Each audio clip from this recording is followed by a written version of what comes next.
بچپن کی تصویروں کا البم گھر پر رکھنا. گھر میں جو البم بنائی جاتی ہے اس میں بچپن کی تصویریں، فیملی فوٹوز رکھی جاتی ہیں. اس بارے میں رہنمائی فرمائیں عادل حسین کشمیر سے. دیکھیں، پرنٹڈ تصویر بالکل جائز نہیں ہے اور نہ اس کی کوئی ضرورت ہے. ڈیجیٹل تصویر کے جائز ہونے کا فتویٰ ہے. پرنٹڈ تصویر جائز نہیں ہے اور آپ اس کو جلا دیں ایسے جتنے البم گھر میں رکھے ہوئے ہیں. جانور کے بالوں کی ویگ استعمال کرنا. کیا ہم جانوروں کے بالوں سے بنی ہوئی ویگ یا آئی لیشز استعمال کر سکتے ہیں؟ سواحت کراچی سے. جی ہاں، کر سکتے ہیں. حدیث کو آگے کب نقل کر سکتے ہیں؟ ہم نے کسی عالم یا عام آدمی سے حدیث سنی تو کیا اسے تحقیق کے بغیر آگے پہنچا سکتے ہیں؟ اگر آپ کا خیال ہے کہ یہ عالم جو حدیث بیان کر رہے ہیں مستند ہیں اور یہ مستند حدیثیں ہی بیان کرتے ہیں تو پھر ان پر اعتماد کی بیس پہ اس حدیث کو آگے نقل کیا جا سکتا ہے. صرف عوام سے سنی سنائی حدیثوں کو آگے نقل نہ کریں، ان میں بسا اوقات موضوع من گھڑت روایتیں بھی ہوتی ہیں. موت کا کتنا خوف ہونا چاہیے؟ اگر کسی کو مسلسل موت کا خوف آنے لگے اور اس کی وجہ سے روزمرہ میں زندگی میں بھی صحیح کام نہ کر سکے تو اس حالت میں اسے کیا کرنا چاہیے؟ ہبا صاحبہ پشاور سے. اسے فوراً قریبی ڈاکٹر سے رابطہ کرنا چاہیے کیونکہ یہ ایب نارملٹی کی طرف جا رہا ہے یہ آدمی، اور اس سے عمل میں یہ پیچھے ہو جائے گا. موت کا وہ خوف جس سے آپ عمل پہ مضبوط ہوں، یہ والا شریعت خوف چاہتی ہے. وہ خوف جس کے ڈر کی وجہ سے آپ کچھ کر ہی نہ سکیں، یہ خوف شریعت نہیں چاہتی. یہ والا خوف تو بیماری ہے ایک قسم کی.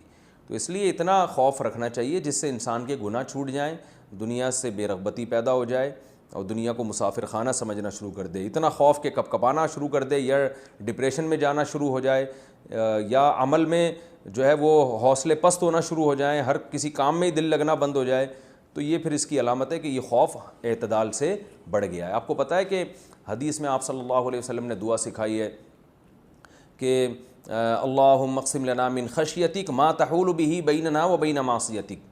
اے اللہ ہمیں میرے دل میں اپنا اتنا خوف ڈال دے کہ وہ خوف میرے اور تیری نافرمانی کے درمیان رکاوٹ بن جائے.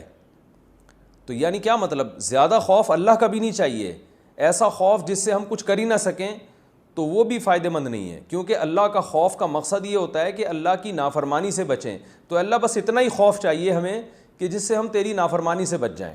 اس سے زیادہ خوف پیدا ہوگا تو جو کام اللہ کو راضی کرنے کے لیے کرنے چاہیے نا وہ بھی نہیں کر سکیں گے ہم. تو کیسی پیاری دعا نبی نے سکھائی ہے، اللہم اقسم لنا من خشیتک ما تحول بہ بیننا و بین معصیتک.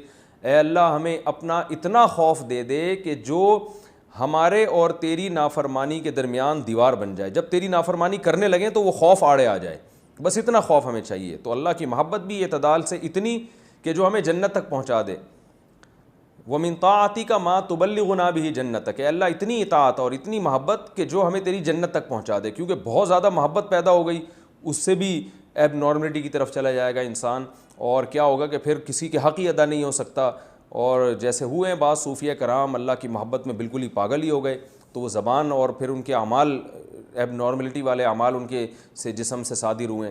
تو اس لیے اعتدال ہر چیز میں اچھا ہے. اس امت کی اللہ نے صفت بیان کی ہے کہ معتدل امت ہے یہ.